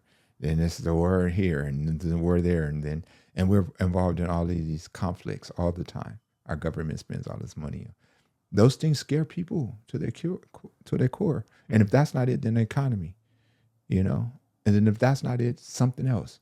And then if that's not it, then what about these celebrities? You got to focus on them because and just all of these things you constantly get bombarded with it's not only they become a distraction to you finding dissolving the illusion, because then you start to grab onto that illusion that things are so terrible, and because everything's been ending. Like all my life, everything has been on the brink of ending. We're gonna go have nuclear war with Russia, right? Now we're gonna have nuclear war with Iran. Like it's just Saddam Hussein made weapons of mass destruction, and it's always been something like that. Like you're gonna feel like it's at the end, and so now you're distracted, and you're not back. Like, I mean, honestly, if it is, so what? Like the soul is gonna exist. We just but Earth is the only place with life. Okay, because that's the only space you've experienced. Do you realize how big the universe is? You don't know. You don't know. True. Right? We don't know. But Earth is the only little thing. So this life has to be very important and very precious. And it's the only thing. And yeah, okay. Even our hierarchy, there are creatures who are immortal on Earth. Jellyfish, a breed of jellyfish is immortal. Are we better? Are we gods to them? Or right? What do we matter to them? Right? And so, but we think, this illusion has this belief that we're not that jellyfish, because we are. We think we're a drop in the ocean, but we are the ocean. This is how the illusion works. Yeah, the illusion, I just recently have dove into the idea of illusion, and every ancient culture had discussed it. The Mayans called it the illusion. In the ancient Hindu mythology, ancient Hindu teachings, they call it samsara. Mm-hmm. We see it as somewhat of a veil, and like to break down and dismantle the illusion is about being present. Mm-hmm. That's really the only way through that. Mm-hmm. But the veil that, like, I had one of my teachers that explained to me, like, we only see 3% of this room. We don't see any of the other frequencies in this room, the sounds in this room. However, some other animals could see it. Like my cats, they're always looking at something in the corner. I'm like, hey, what are you looking at, dude? Like, so we only perceive so much of our reality, and the mind starts to create stories, and it starts to create identities around things, and most of what we perceive is not really what's true. Mm-hmm. And that's what causes us harm, and it's damaging. Mm-hmm. And even with our traumas, they're subjective. Mm-hmm. It's the meaning we put behind them that actually create a circumstance within ourselves that creates a wound, that creates a hook. Mm-hmm. Now, our ability to unwind that is kind of like the path, right? Is to understand why we do it in the first place. Where does that come from?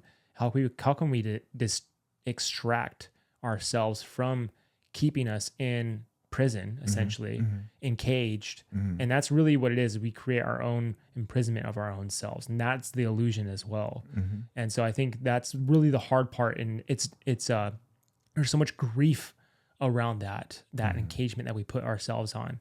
And on top of that, it's like when I mentioned earlier how there's no tolerance for self-punishment and self-betrayal, like your goal is to find out where you betray yourself and where you harm yourself, where you punish yourself with thought, with action, and with your repetition of life, because the cycles of life will repeat themselves unless you see what you're doing to yourself. Yes. And it's our opportunity, it's our responsibility to see that. Yeah. And I really had built this podcast on, like initially helping first responders, getting out of their own stuck behaviors and of just self-betrayal and addiction and all those things. However, it started to evolve into this self-empowerment and to understand your innate power within you.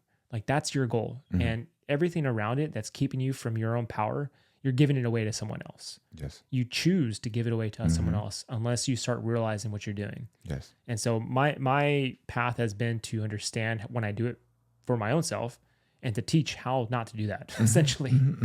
But it's so there's so many nuances to it, because there's like our patterns in our life and the identities we create, they're tricky.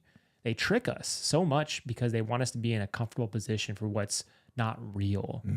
And so I think my ability to just help myself see that, help my family to see that is really my goal. But it's so difficult, man. So you mentioned something that is overwhelming for people to understand it. It's really identity, and to understand what identity is. And because most of what our identities are false creations of what we've decided to do at a very young age, based on indoctrination, based on cultural appropriation, and based on social constructs. And so our goal is to see like what those things did to us, you know, and created something beyond your original blueprint. And so your original blueprint is so much more than all those other things. Indeed. And so I hope for people to go back to the beginning, to find where you were so joyful and so spontaneous and so loving as a child, and bring that into your adult life. Exactly. Or just to recognize that you created an identity. And if you created an identity, be cool with it. I'm cool. Like, I created an identity. That's cool. I mean, let me be simple with you. My name is, what did you call me? Blakwatter, right? I created that. Be simple with you. I created the idea of Blakwatter. I said, people will call me Blakwatter. Nobody named me Blakwatter. I determined my name was Blakwatter. And I'm just saying, this is what people do all the time. But so I'm just giving you a clear example. Okay, now I chose an identity. Be cool with that identity, but don't believe that identity. So whatever identity we choose, it's okay. You don't have to fight with yourself about it. Be okay. I chose this identity, and I'm choosing to experience life in this identity. And I'm choosing to have my power still, to keep my power, to keep my energy, and to be intentful in how I use my energy, how I give out my energy, and what I receive. Be intentful, be conscious, be aware, and understand, like, in this identity, I'm going to live it through this experience, and I'm not going to, if I'm ashamed of this identity, that's a problem, right? If my identity is based on a trauma that I'm ashamed of, then I change it, because it's just an identity. I can change my name to Lotus Water tomorrow and have everybody call me Lotus. And be like, all right, now I'm a Lotus. I don't want to call you Lotus. You're Blakwatter to me. No, I'm Lotus. You call me Blakwatter, I'm going to respond to Lotus. I'm not going to respond to Blakwatter. Or you can call me Blakwatter still, but this new group of people, they're going to call me Lotus, because I'm going to introduce myself as Lotus. And I'm going to live in that space. And you are going to, because I chose this identity, you're going to respond to me the way I choose. That's a choice I've made. I've made a choice about an identity, and we can all do that. We can all make a choice about what's my identity. Again, nobody gave me that name. No teacher. I said, my name is Blakwatter. Be loving and kind. That's what Blakwatter is. B-L-A-K. Be loving and kind. Wisdom attained through trial, error, and reflection, responsibility. That's where the name came from. So people call me that. We can all, but I'm not beholden to that identity, because some people call me Rufus. Some people call me Dr. Fuller. None of these are just names, just ideas to try to describe me with an attempt. Hear me, with an attempt to describe me. Some people call me son. Some people call me father. You understand? That's an attempt to try to describe me. You know? So when I use your name, when I use anyone's name, it's an attempt to try to describe you based on the information I have. So that identity can be salient if you wanted to. But we lock into our identity, and then we believe it's everything that we are. So be okay with your identity, whoever you are, and understand the beauty and the ugliness that comes with that identity. Embrace it, and then be cognizant of how you use your energy in the relationship to how people perceive that identity. If you want to give, if you want to receive, if you want to be neutral, what power does that involve and envelop? Because you choosing life, you choosing to live here. I've embraced an identity because I chose to be incarnated in this form this time, and I've recognized that. I've recognized all of those things. Like, this is how you need to be still, and so that you can understand these things. Like, you need to sit with it and go, okay, who am I really? Who am I identifying with? Those kind of things. And then you go, okay, I'm okay with that. I'm okay with that. Or I'm not okay with that. I'm not okay with that. Now I'm gonna shift it. I'm gonna shift that identity. And this is true, like people with addictions. They have to shift who they say they are, right? And they have to embrace who they are and then shift who they say they are, right? This is what we all do because we have an addiction, a distraction of some sort. We can have a propensity to move towards the things that bog us down and weigh us down and make us heavy. Or we can choose to shift and say, yes, I know that's how I identify in this life, but I am in control. I have power. I can determine how I experience this thing. I'm gonna determine how I experience it. That's my truth. Like I'm going to determine how I experience this thing. And I'm going to take with it all the things that I've identified with and if I include it in my identity, but I'm not taking that serious though. I'm not taking it serious because it's not really me. It's not really anybody. But our best description of me is this thing, like based on our perception, does any other part outside of this studio exist? Does the world exist outside the studio? For us, no, it doesn't. But it exists, I think. But I'm not there, so I don't know. But this is just perception, right? So it only exists as an observer, because when I observe it, then it exists. But outside of the studio, I don't know what's going on. I don't know what exists, right? And it's a lot going on, I think, but I don't know. But that's how we do with our identity. We're locked in this studio of experience, and there's a whole lot going on. Is the person right now driving the car? What music are they listening to? Right? They're experiencing it. I'm not experiencing it, so I don't know if it exists, but it exists, right? So this is what we have to do with our identity. Don't believe it, but embrace it, but don't believe it. That makes sense? No, 100%. I mean, you just hit everyone with a lot of good wisdom and understanding of just don't take yourself so seriously. And I think that's what a lot of the problem is. A lot of the imprisonment is that, but we're coming up on 2 hours here, so we're going to close up. I'm happy with closing up after everything you just said. And thank you, brother, for coming. I know you're a busy man, and the octopus has tentacles in every single location, every single thing. But however, I respect you on all levels, have much reverence for everything you do, brother. And I know that, you want to be humble and stuff, but, from my end, you make impact, and that impact, it drives income, impact drives relationship, impact drives real purpose in life. And so thank you for all you do, brother. Thank you. Everyone that's listening, if you live in Long Beach, definitely hit up Blakwatter and on Yoga on the Bluff. Go find him, and I'm going to put all his stuff on the description before the episode pops up. And guys, love you guys. Take care. Yeah, thank you. All right, brother.